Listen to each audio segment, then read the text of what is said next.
So we got Andrew on the ride. How you doing today? He's never been on YouTube channel before. Yeah. Oh, it's my first too. Oh. Well, not my first today, but just doing this, man, it's like I just sprung into action. Yeah, this will be fun. What's going on with you? Where you from? Been in Tampa my whole life. Okay. So 30-something years. So I'm a Floridian. So being a Floridian, you've seen, so much history going on here in the area. When I first moved here, Alan, this was all orange groves. Everywhere you look right now, Really? orange groves and woods. I'm not kidding you. Really? I was told it was farmlands here. I didn't know orange groves though. That's really interesting. This would have been about 40 years ago. Really? It's a completely changed since a small amount of time. Oh, none of this was here. None of this. Really? None of everything you see on your right or left was here. There was no mall. This would have been 40 years ago. 35 to 40 years ago, there was nothing. Nothing at all. Orange Groves, it was a country town. So what do you think about the change with all now that you have the population and all stores? Are you loving it? Yeah, it's cool. It's fun to watch. Because I tell you this, I've lived in the big cities and I lived in the small farm areas, and I kind of like a happy medium, but sometimes I miss driving through the apple orchards and seeing all the plant life. Yeah, this was a farming town when I first moved here. Yeah, that's really interesting. Now I have to ask because what something just big happened recently in the politics. Actually, something first time in history. We've had a black. A black Democrat one, yeah. Gillum. Yes. Andrew Gillum. Yes. Yeah. He beat what's her name? Can't remember her name. But yeah, I'm not the best person to ask. I'll tell you that for sure. No, he was a Bernie Sanders Democrat too. Really? Oh yeah. All right. Now, I don't know if you're big into politics or whatever, but being a resident for the area for many years, you've seen the change, and a lot of times the change is because of the politics. Sure. What can you give me an idea of some of the things that the politics have done in this area that have actually affected it? Well, we don't get a whole lot of that effect over here in Brandon, but Tampa, St. Pete, yes. Especially with the reason I pay attention is because of the Rays. Because all the politicians are involved, and they were involved in letting the Rays look for a new stadium site. And now, of course, now that they have a site, there's going to be more politics involved in that. Who's going to pay for it and all that madness, but we'll see. Yeah. Well, that's part of the job, and that's part of the reason why I'm not a politician. Yeah. I wouldn't do it. Not easy. Although politics is the only industry in the world, Alan, where you can go in middle class and you're guaranteed to come out the other end wealthy. Really? And no one's allowed to ask any questions how that happens. I believe they're not. That's so funny. It's true. But that's interesting. You go into politics, middle class or upper middle class, you're guaranteed to come out the other end wealthy. Alright. Maybe I might need to redirect my field of and nobody's allowed to ask how and why that seems to happen every time. Yes. Well, that's the thing about politics. There's a lot of things we don't know. It's the dirtiest industry in the game. We got a red light. Every one of those creeps up on Capitol Hill is filthy rich. Their net worth skyrockets somehow when they get into politics. Yeah, it is pretty. Go figure.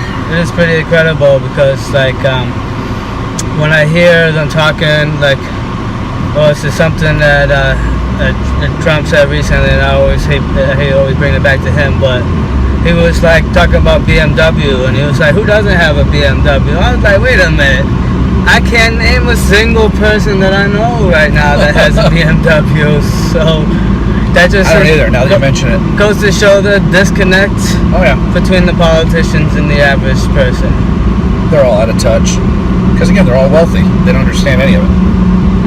Well, I had a gentleman who actually worked for the Andrew Gillum, and he said part of the reason why he liked him was because he didn't come for money. Yeah. But like you said, that they don't start that way, but No, if he ends up in any high level of politics, he'll become wealthy somehow. It just kind of happens. well, hey, I'll tell you this: if they do the right thing, they earn it. But we'll see. To be TBD, right? Yeah. I think though that's why it's like a big deal what happened in New York with that one female politician, because she's Oh, the millennial girl. yeah, she's like your average person. You know, she wasn't a millionaire, and she just said what everybody else that we know is saying. Right. So Or what the other ones are afraid to say. well, it's my biggest thing about politicians. I feel like most of them have their own agendas, and Of course they do. it's kind of a scary thought, because then it's like you don't know who you can believe, who you can trust. Yeah, I don't believe any of them. This whole side of Woodbury, this whole north or south side here, all orange groves. Now these houses were here, this side, but this side was a giant orange grove that went all the way down to Falkenberg. I'm almost a little sad that I'm not driving past all these orange groves. We used to, because I live up here. When I was a kid, we'd go on the orange groves and do kid stuff. Yeah. Shoot BB guns, orange fights, hide. Did you guys ever like make any kind of weapons with the oranges? Like slingshots? We'd put firecrackers in them. Stick the firecracker in the orange, light it, throw it at each other. Oh no! Oh yeah. Would it explode? Or? Oh yeah. Yeah, really. Yeah, you time it just right. It made basically made orange grenades. Oh man, sounds dangerous. And then of course though. we'd peg each other with them too. Do not try this at home, kids. But in the orange orchards, it's free range. And then we would go in there with our BB guns and shoot each other with our BB guns too. Yeah. You were only allowed one pump because we had those pump action. Yeah. You might be too young. I know about pump action. Okay. Yeah, just little pellet or BB guns, and we call it one pump. And of course, anytime you get hit, we'd be screaming because it would sting like hell. That was more than one pump. That was more than one pump. Yeah. Even if it was one pump, right? It still stung like hell. Then of course we'd always try to sneak in a couple extra pumps if somebody got you. Yeah. Like a 3 pump. Hit him in the ass. I had some buddies one time who were trying to like, he's tough, take the BB gun. I said, you guys can take that title. I am not getting shot with no BB gun. A buddy of mine took one in the chin, and it went in somehow. Man. Yeah. And then we go to school. When we were in high school, we were 15, 16. I remember his name was Kenny. Can't remember his last name. But we go to school and say, "Hey, Kenny, show him your BB." And he'd go like this, make his chin tight. You could see the BB in his lips. Oh yeah, that's crazy. Never forget that. That is so crazy. Didn't wear safety glasses, nothing. Just go in the woods and shoot at each other and throw bottle rockets at each other. Yeah, okay. It was awesome. You know what? I can't even say it's dumb kid stuff, because really, that's just dumb boy stuff. It is. Yeah. That was back when people still played outside. You couldn't keep us in the house. Oh yeah, right. Build forts, build ramps, go hunting, go fishing. You know what? Matter of fact, talk about my first episode that I ever recorded. Exactly that, man. But hey, we're here, so unfortunately, I wish we had a long ride. Yeah, me too. There's my neighbor, Big Mike. Awesome. Shout out to Big Mike. Yeah. Alright, make sure you subscribe. He's got a nice house too. Yes, you have my permission to put me on YouTube. I love it.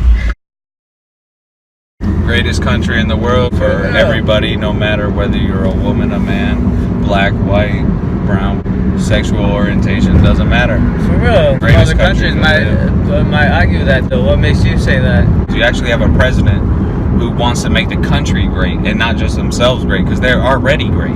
I don't see how you can justify any of that. Because it spreads it out But evenly. see, the problem is you're calling them states. The state isn't what makes the votes. It's the people. This is the foundation of what America is built on.